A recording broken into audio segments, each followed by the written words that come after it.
Good day. My name is Jason Moody, and I am the lead instructor here at Jersey Tractor Trailer Training School in Lyndhurst, New Jersey.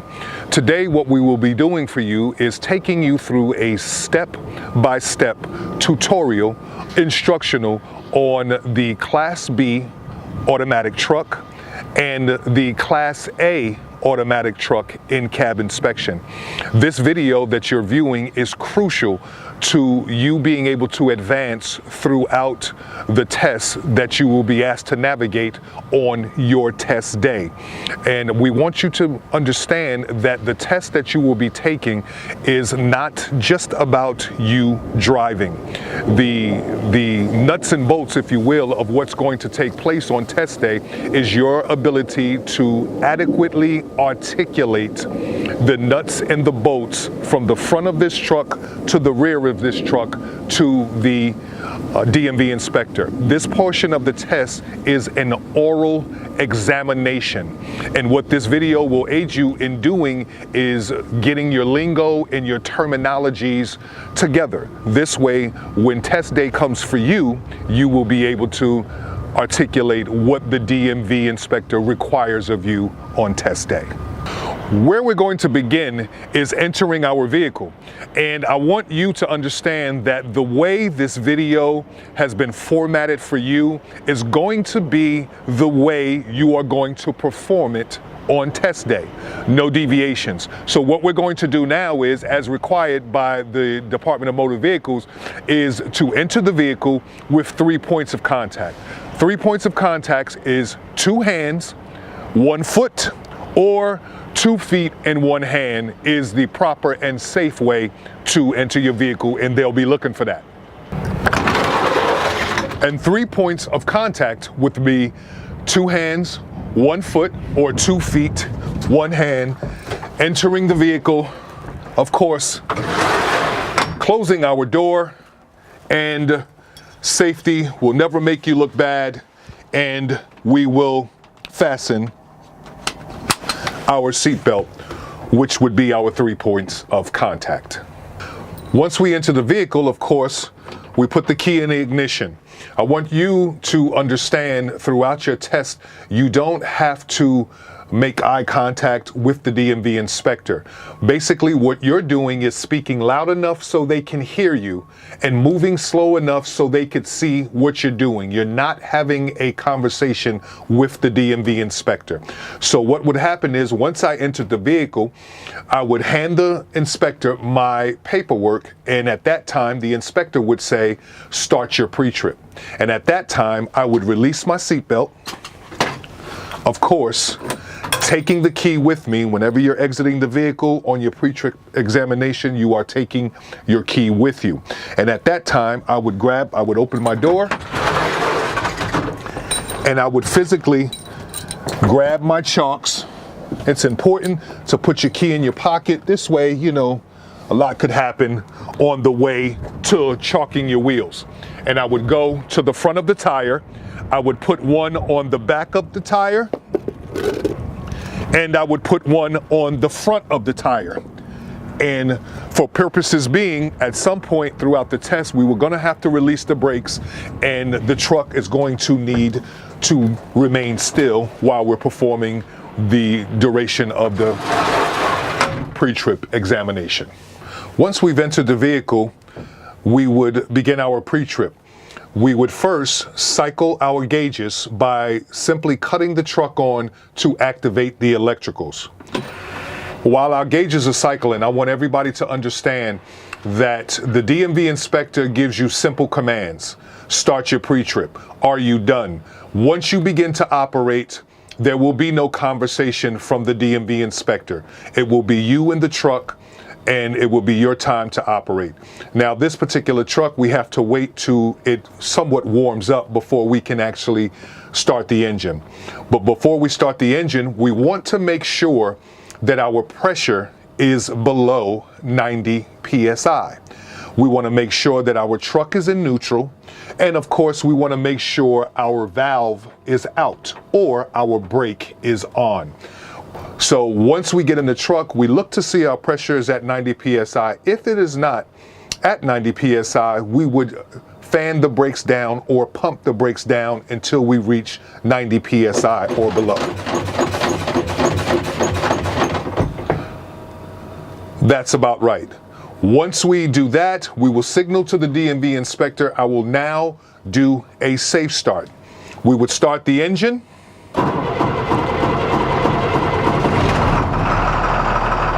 Immediately, once the engine has started, we would signal to the DMV inspector that our oil pressure has come up within 3 to 5 seconds. If it did not come up within 3 to 5 seconds, we would shut the truck down. Now, what we're doing is we're telling the DMV inspector that we are waiting to hear our cutoff valve, and that normally happens at 120 psi. But I want you to be mindful of, at this point, the DMV inspector may tell you to help it along or to assist it.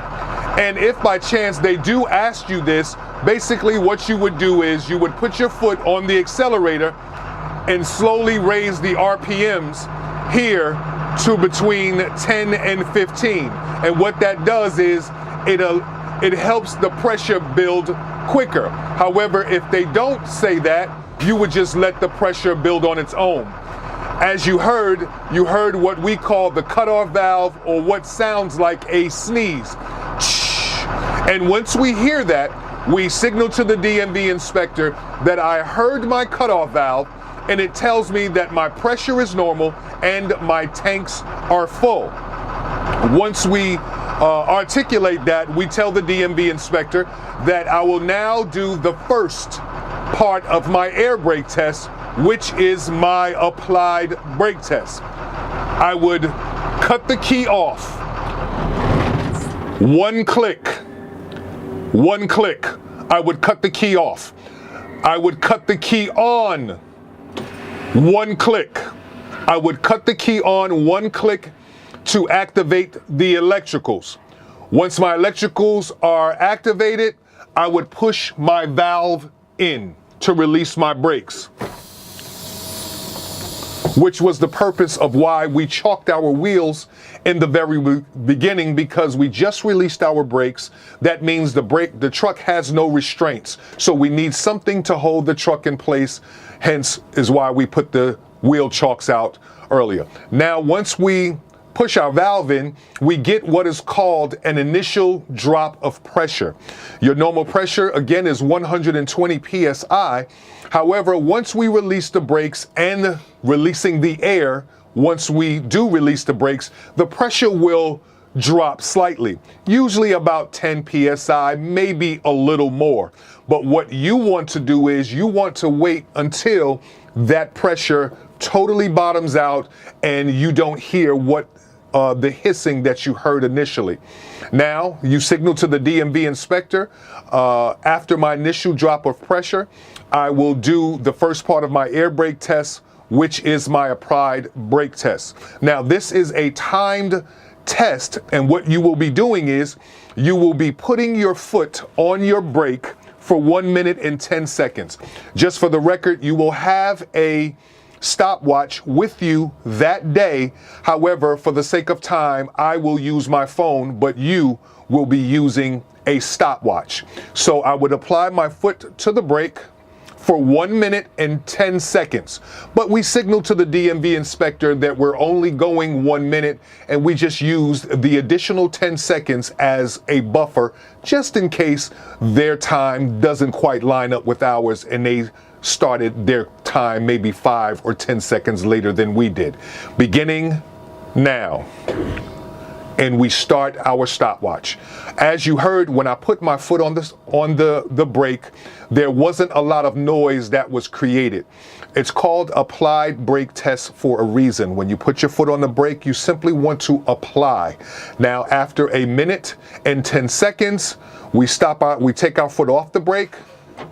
We stop our stopwatch and we signal to the DMV inspector that I did not lose more than 3 psi in 1 minute, excuse me, in 10 seconds. And of course, we would put our stopwatch down.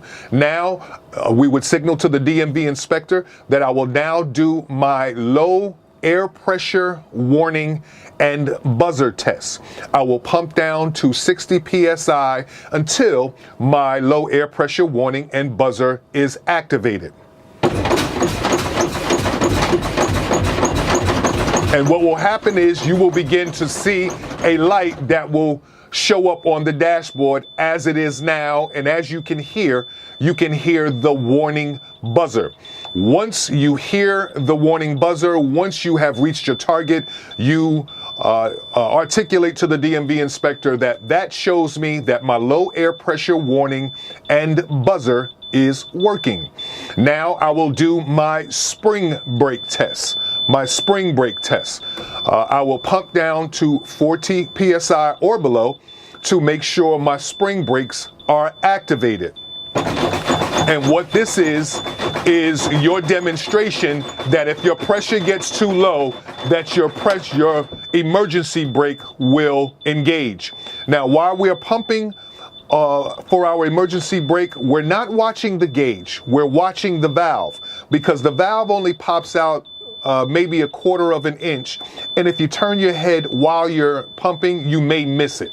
Okay, and we are keeping our hands on the steering wheel, not going anywhere near the valve. Once the valve pops, we signal to the DMV inspector. That shows me that my spring brakes are working. Now what we're going to do is we're going to unchalk our wheels, because our brakes are now on and we need not be concerned with our truck moving because the brakes were off earlier. We would remove the key, take the key out, take it with us, and of course we would unfasten our seatbelt and we would exit the vehicle the same way we entered the vehicle, 3 points of contact to get our chalks.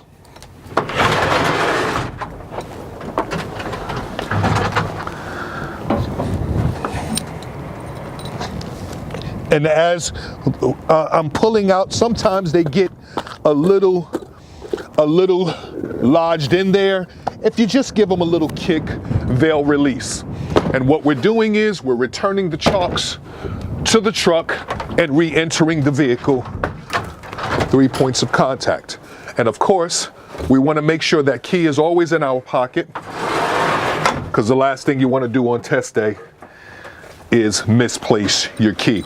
And of course, safety will never make you look bad.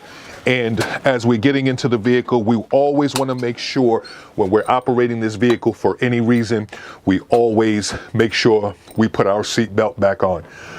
We reinsert the key, cycle our gauges, and restart the engine.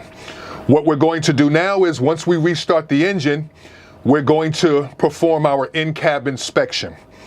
And that will be an overview of the inside of the cab. We start the engine. And of course, as before, we start the engine, we articulate to the DMV inspector that my oil pressure came up within 3 to 5 seconds. If not, we would shut the truck down.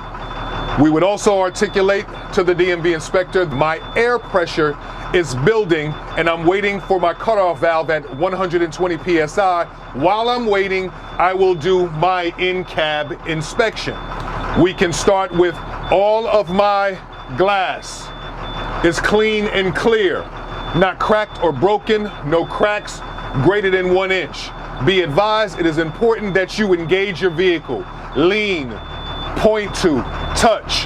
My mirrors are clean and clear, not cracked or broken, and they are adjusted to my driving. They cannot have any cracks greater than 1 inch. My windshield seal is not ripped, torn, or frayed, and it doesn't appear to have any leaks. My windshield is not cracked, bent, cracked, or broken, and it doesn't appear to have any cracks greater than 1 inch. My windshield wiper arms are not cracked, bent, or broken. My windshield wiper blades are not ripped or torn, and they're making good contact with the windshield. My windshield washer fluid is working properly. We drop down. My dashboard is clean and clear of debris. We drop down further. to my gauges. Firstly, when we're about to articulate our gauges, we want to say initially that they are properly illuminated. Properly illuminated. Then we begin to read the gauges. It's important that you articulate the gauges properly, and properly meaning what the gauge is, what the gauge does, what the gauge is reading at the moment, and that the gauge is at the proper working range. What the gauge is, what the gauge does, what the gauge is reading at the moment, and it is at the proper working range. And it begins. My water temperature gauge tells me how hot or cold the water is in the engine. Currently, it is at 140 degrees, which is the proper working range. As with previously, I just heard my cutoff valve. My cutoff valve tells me that my pressure is normal and my tanks are full. Once you hear that, you go back to work. My oil pressure gauge tells me how much oil pressure is in my engine. Right now, it's reading at 60 psi, which is the proper working range.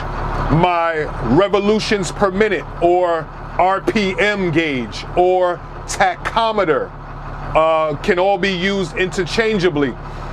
Tells me how fast my engine is spinning at the moment. Right now, it's idling at 700 RPMs. I would tap the accelerator. It moves. It's at the proper working range. My speedometer simply tells me how fast I'm going when the truck is in motion. How fast I am going when the truck is in motion.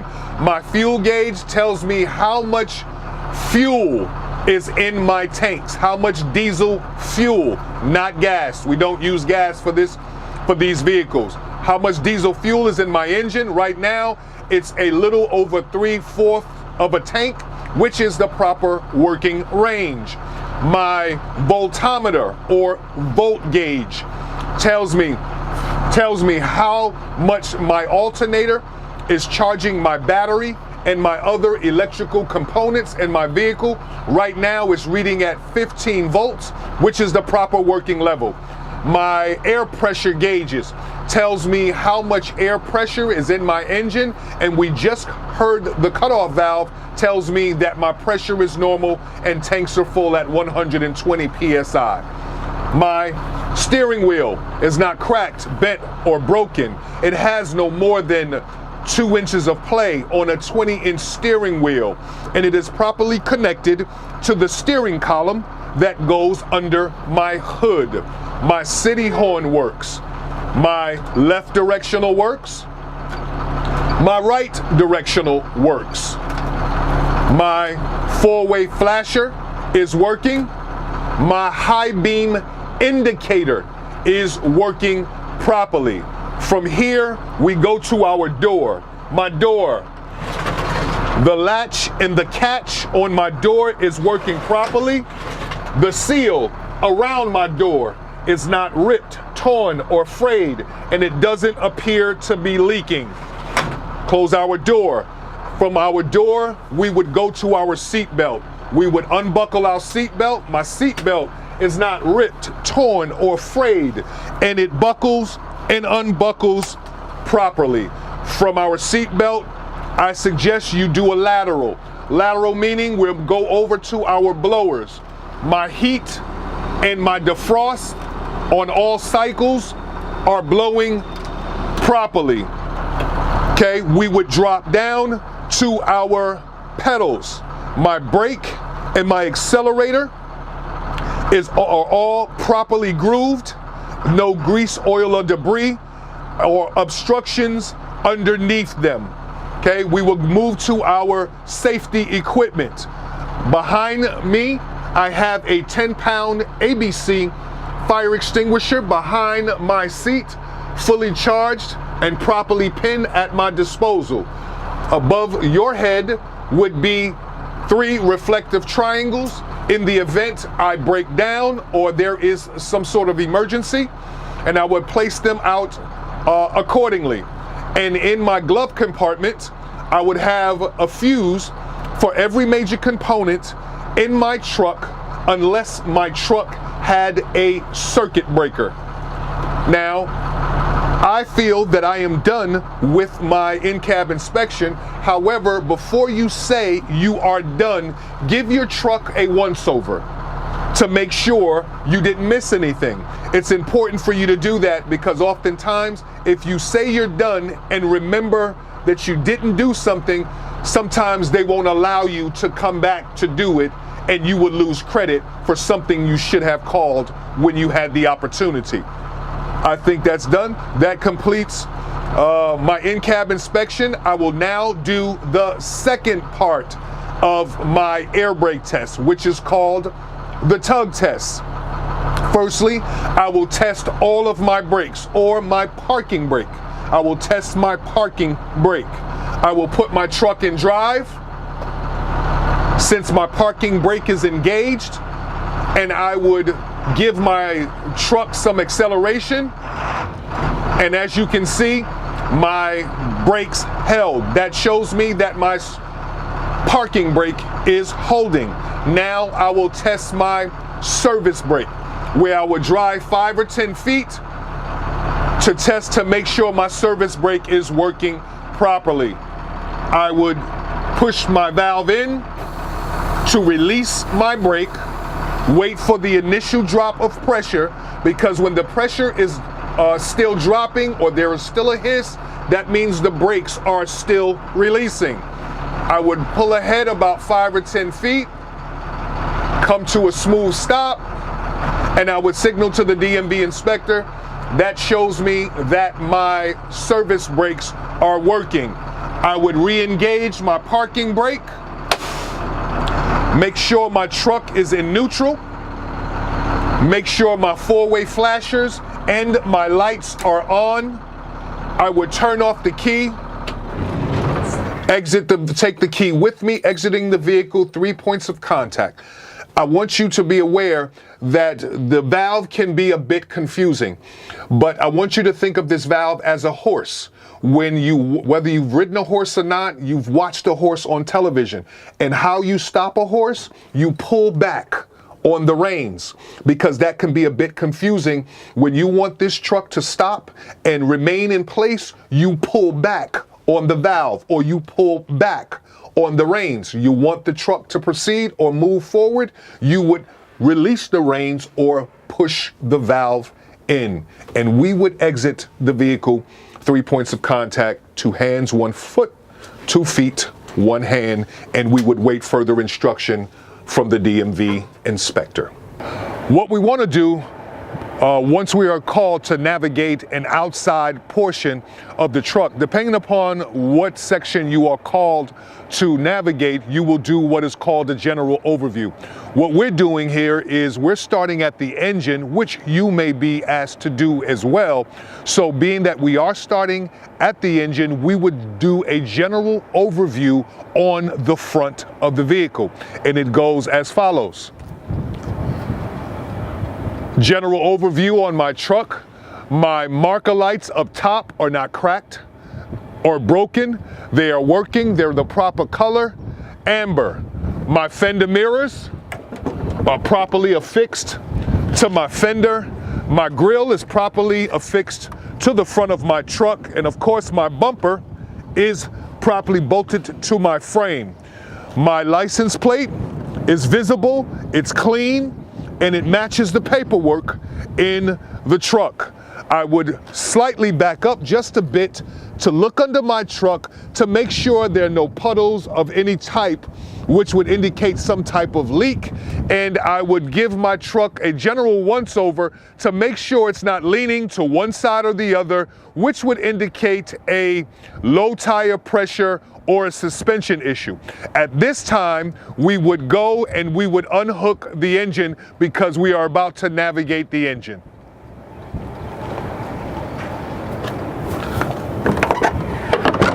Engines are fairly simple, fairly straightforward to open them. However, when you are opening them, you want to use your body weight in order to get the hood of the engine open. Some of you may be able to just pull. Some of you may need to put your feet up and pull against the hood, slowly allowing it to rest without allowing it to bounce. Now we would go to the passenger side of the engine where you are required to start first on the engine. Follow me. Now we are navigating the engine compartment of your vehicle.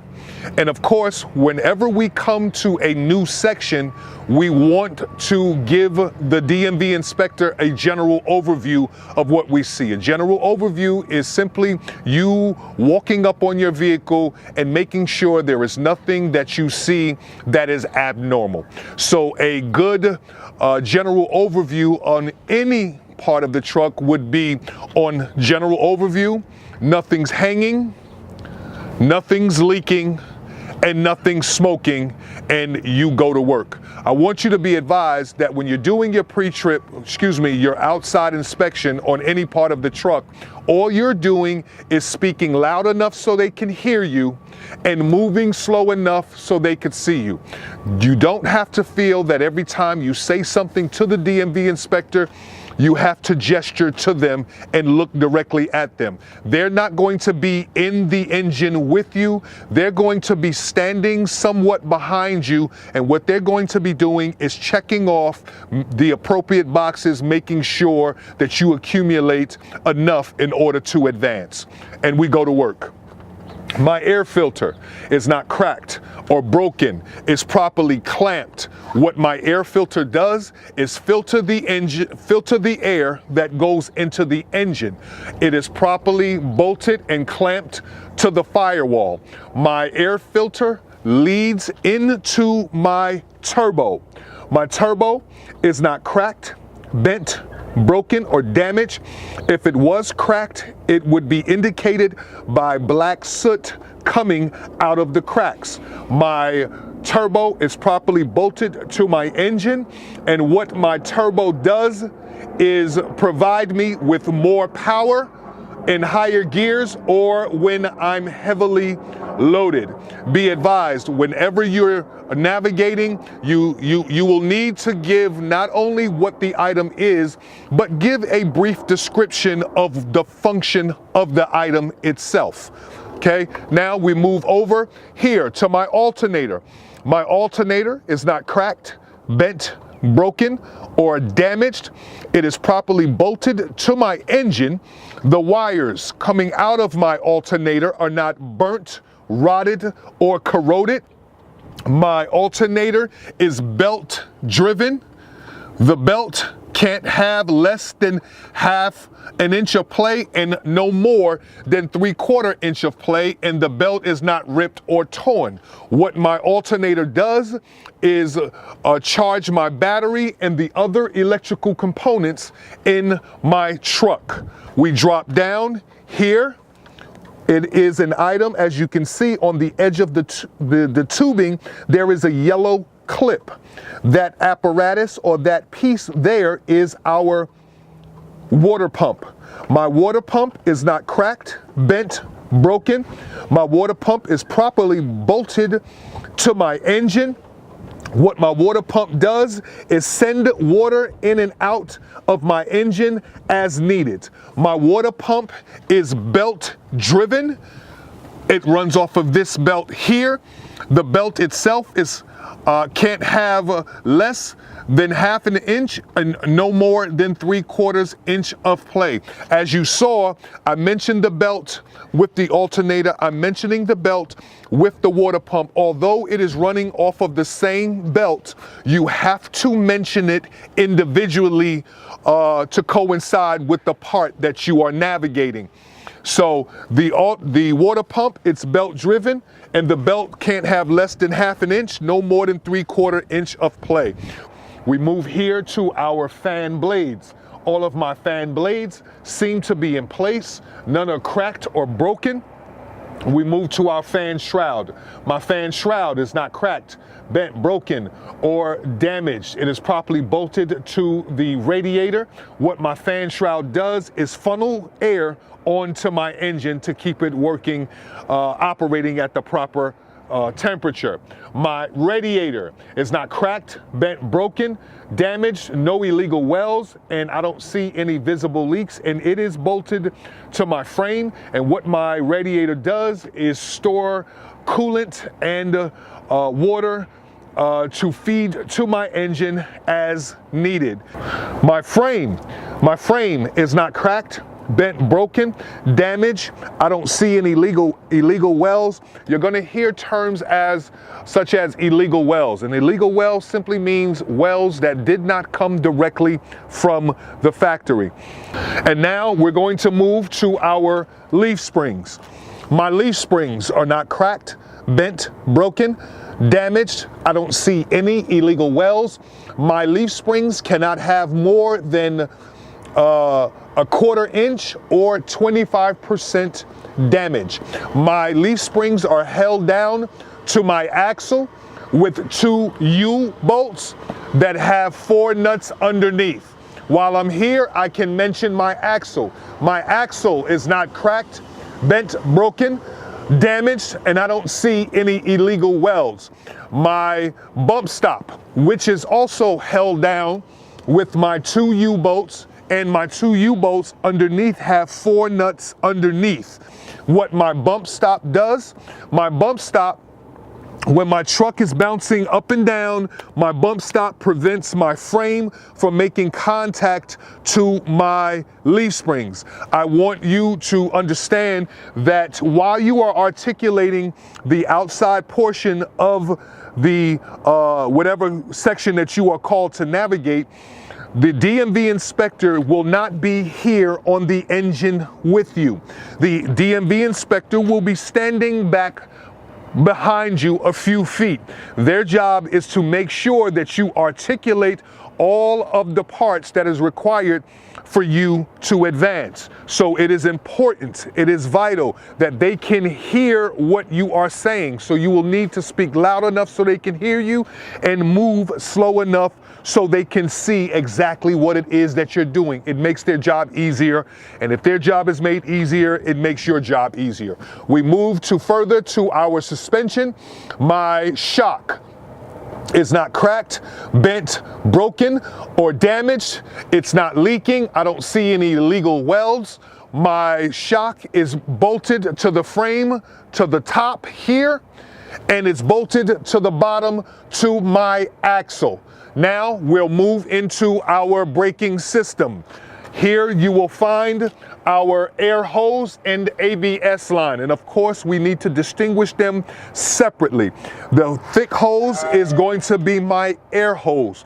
We would describe it as not being ripped, torn, or frayed. Now, being that there is air running through that hose, we will need to use terms such as I don't hear any audible leaks. And an audible leak simply is that you can't bend over and hear the hose hissing in any way. Next to that, it will be my ABS line, which controls my anti-locking braking system. For your information, this line is an electrical line. It has wires running through it. So we will need to use adjectives such as burnt, rotted, corroded, etc. Now these lines go into my brake chamber. My brake chamber is not cracked, bent, broken, damaged. It is properly clamped and sealed with a C-clamp. From there, we will move into our push rod and slack adjuster. And bear in mind, being that my brake chamber has air running through it, it is important that you mention that you don't hear any audible leaks. Back to our push rod and slack adjuster. My push rod is not cracked, bent, or broken. My slack adjuster is not cracked, bent, broken. And my slack adjuster and push rod has no illegal welds. And my push rod and slack adjuster are connected with a pin you will see here and a cotter pin. This paperclip looking thing is a cotter pin. How I would check my slack adjuster is I would chalk my wheels as we did in the beginning. I would release my brakes. I would come back out and I would pull on my slack adjuster, making sure it doesn't have more than 1 inch of play. Now we're moving to the inside of this wheel. On the inside of this wheel, we are beginning with our brake pads. Our brake pads are not cracked or broken. Our brake pads have to have at least 1/4 of an inch of material. Be advised, you can use brake pads, you can use brake shoes interchangeably, whichever works and rolls off the tongue best for you. On the inside of this tire, after we navigate our brakes, we would move to our brake drum. My brake drum is not cracked, bent, broken, or damaged. Since it is metal, as I mentioned earlier, we would articulate that it has no illegal welds. It has no grease, oil, or debris. From the brake drum, we would move into the inner rim of the tire, of the wheel. My inner rim is not cracked, bent, or broken. It is round and it has no illegal welds. And from the inner rim, we will move to the bead in the seat of the tire. What the bead of the seat in the seat of the tire is, it's simply the tire sitting flush or properly onto the rim. My tire is properly seated to my rim. Now we move into the inner wall of the tire. The inner wall, just like the outer wall of the tire, it looks the same on the inside, but when we are articulating the inner wall of the tire, being that it is rubber, we would articulate that the inner wall of the tire has no excessive wear,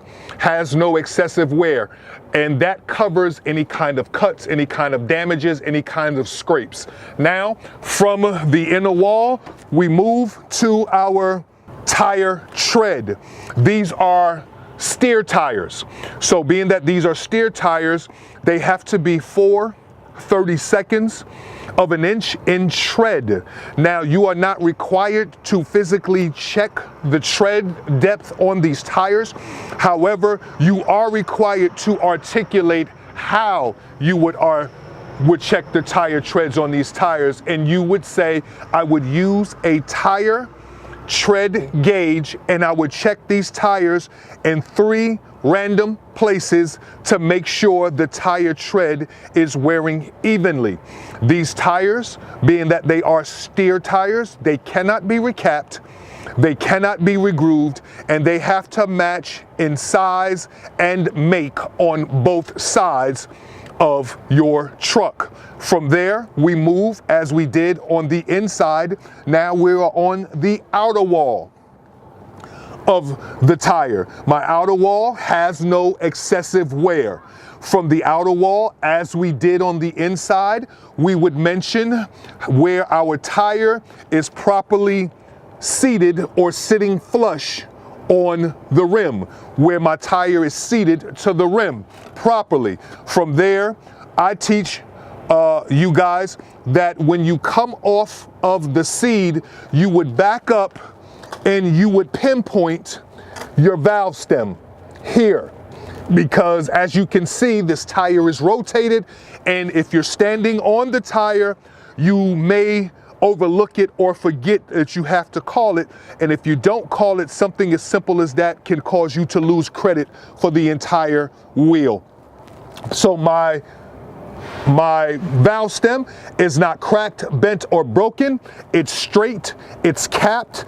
I don't hear any audible leaks, because remember, that is something that uses air that flows in and out of it. So I don't hear any audible leaks.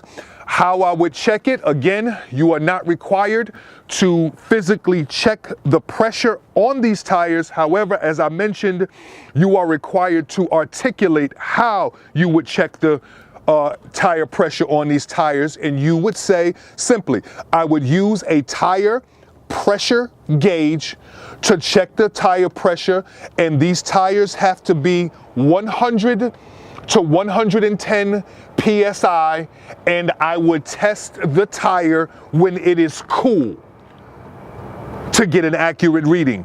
My rim itself is not cracked, bent, or broken, no illegal welds.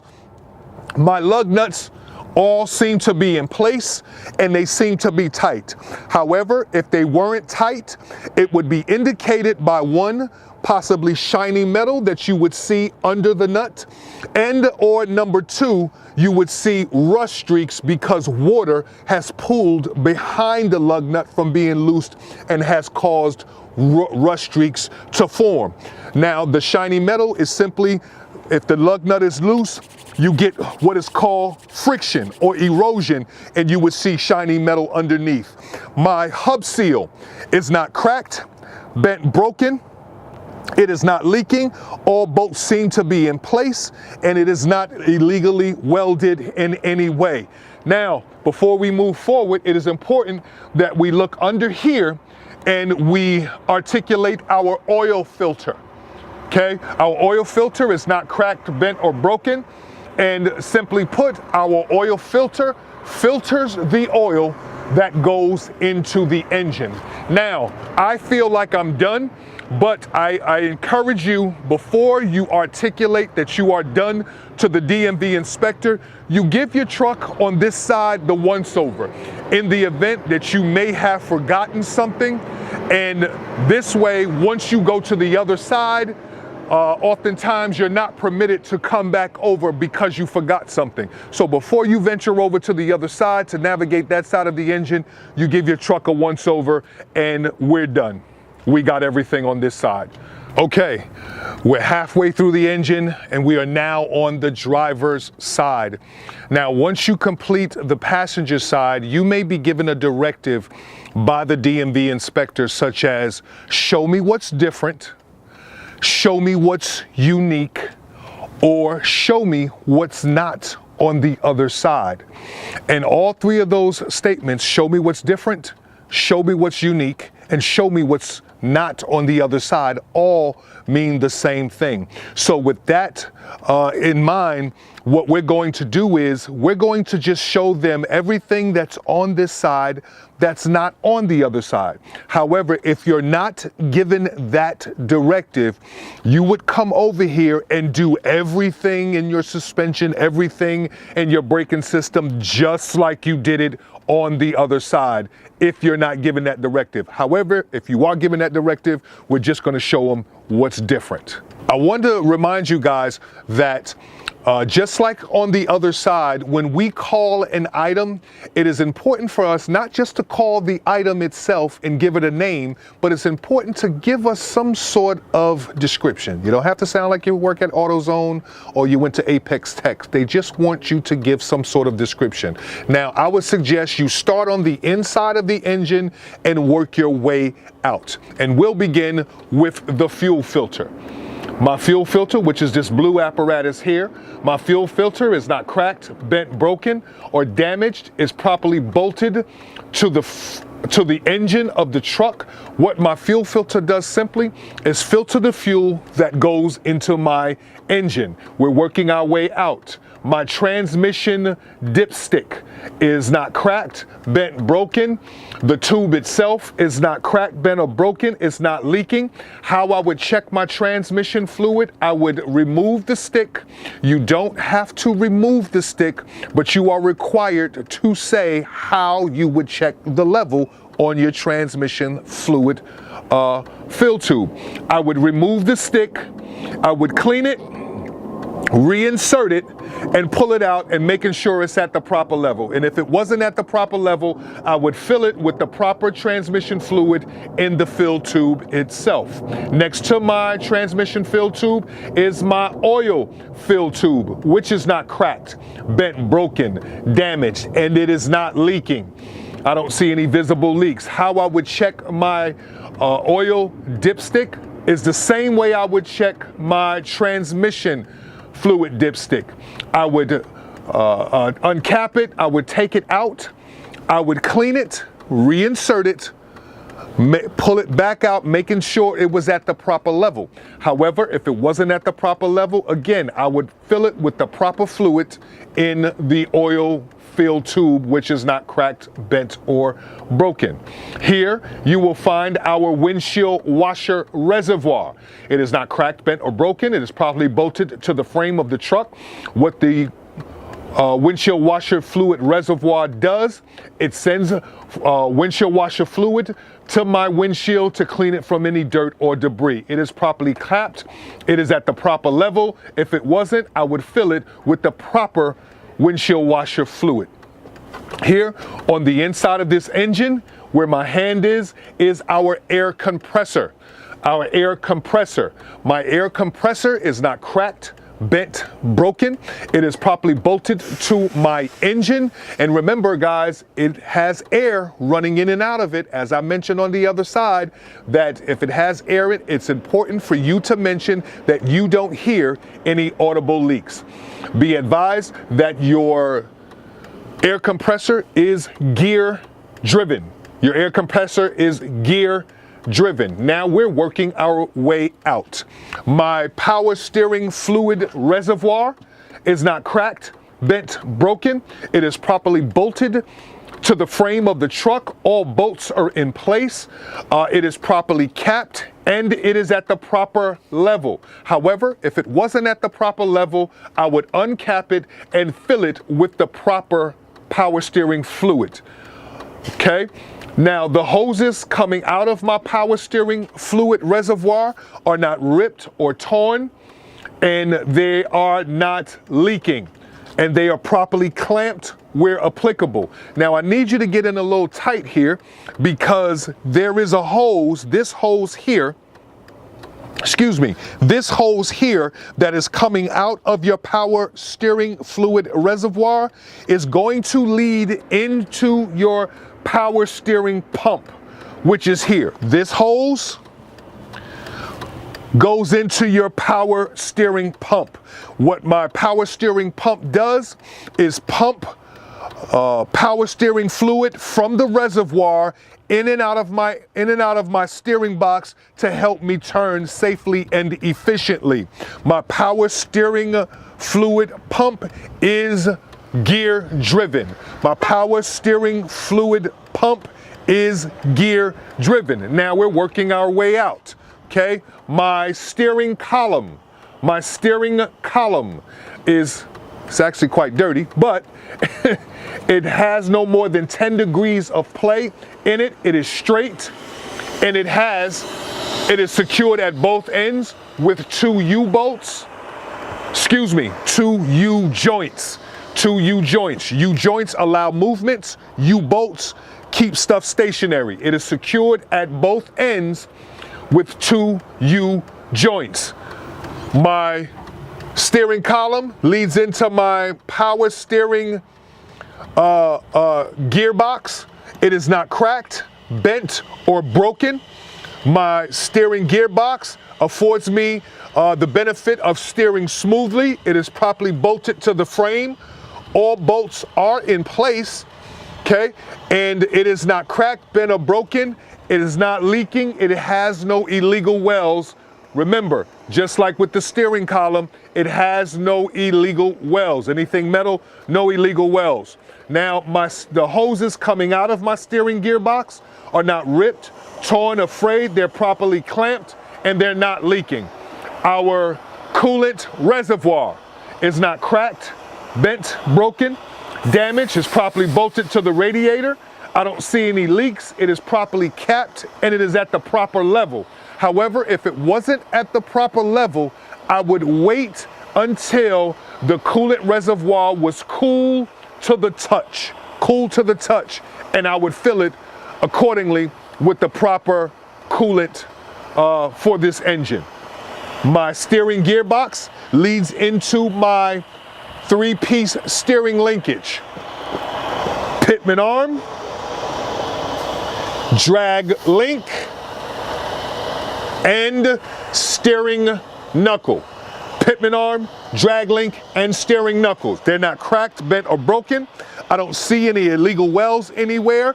And my 3-piece linkage is secured with a castle nut and cotter pin on both ends. Castle nut and cotter pin on both ends. Again, before we move on, we're going to give it a quick once-over, making sure that we didn't forget anything, because it's not permitted. Once you say you're done with a certain section and you move on, you said you're done. So if you forgot something, you're not going to get credit for it. And as we did when we got over here, we omitted our brake chambers, our pads on the inside of our wheel, our leaf springs, our spring hanger, our shocks, etc., because we were operating for the sake of time.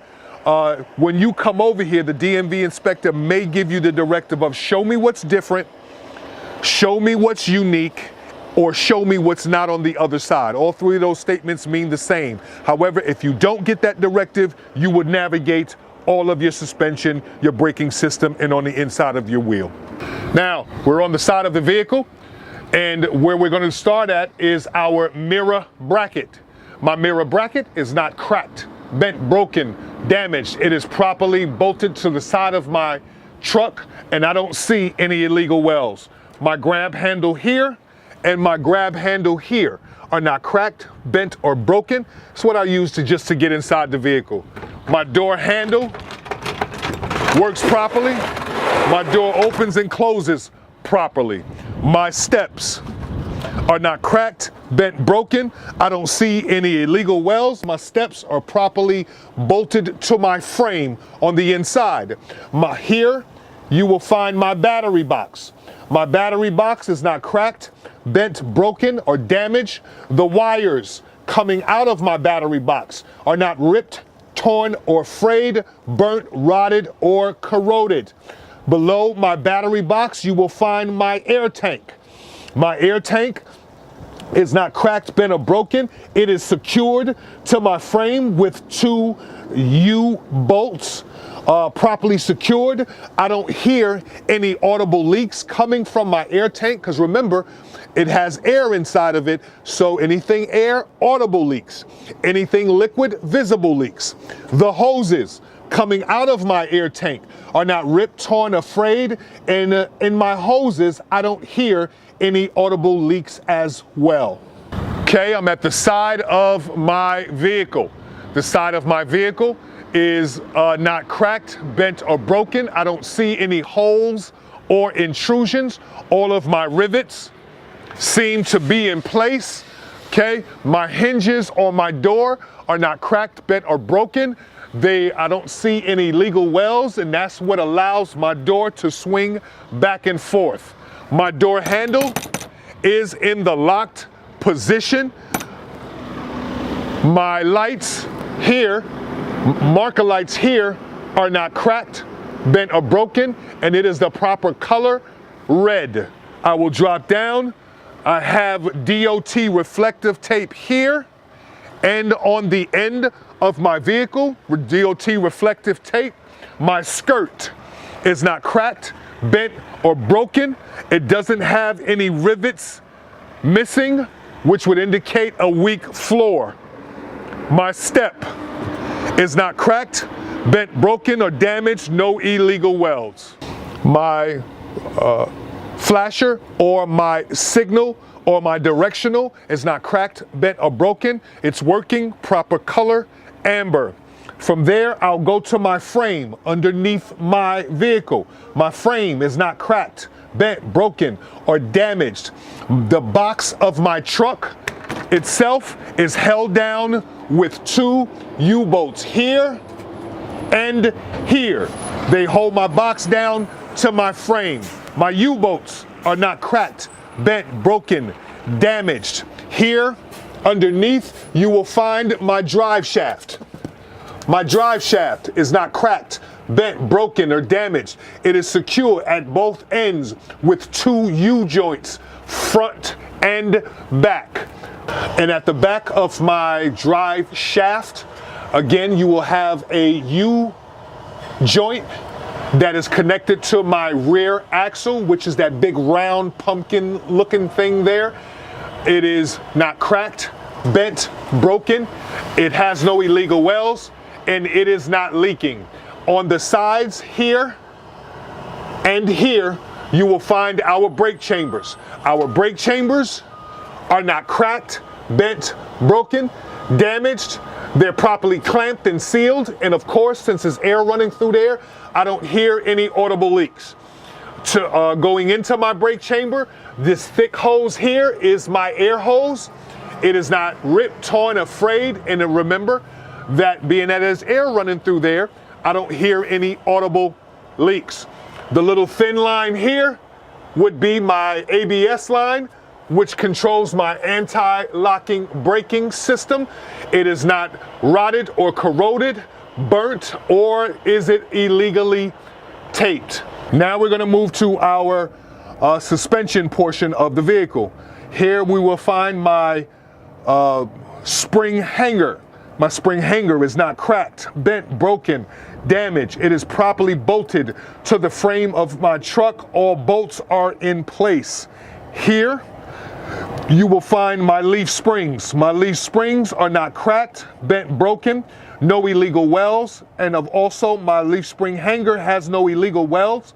And my leaf springs can't have more than a 1/4 inch or 25% damage. My leaf springs are held down with 2 U-bolts to my axle. My leaf springs are held down with 2 U-bolts to my axle, and my U-bolts have 4 nuts underneath.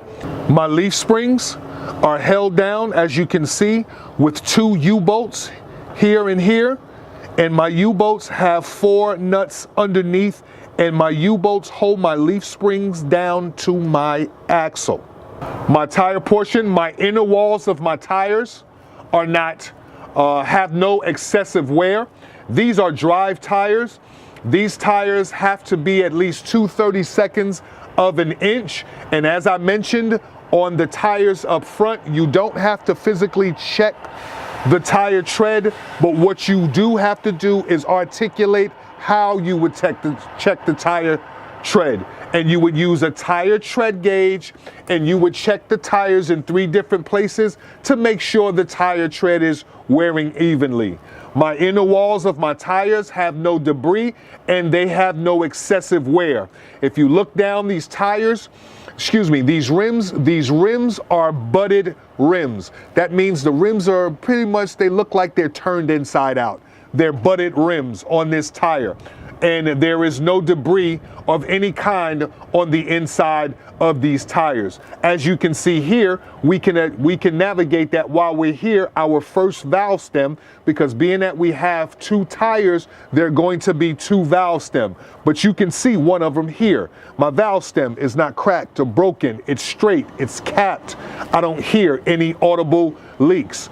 And as I mentioned on the tires up front, the tires have to be 100 to 110 PSI, and you would check these tires when they were cold. Now remember, you don't have to physically check the tire pressure, but you have to articulate how you would check the tire pressure, and you would use a tire pressure gauge.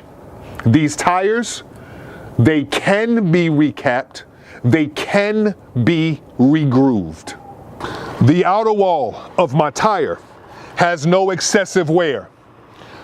My tire is properly beaded and seated to my rim on this side, and it's beaded and seated to the rim on the other side as well. My rim itself is not cracked, bent, broken, or damaged. As we navigated on the inside, we saw one of our valve stems here. But being that we have 2 tires, it is important to remember if there's 2 tires, there are going to be 2 valve stems. I have a valve stem here as well. And we would articulate that it's not cracked, bent, or broken.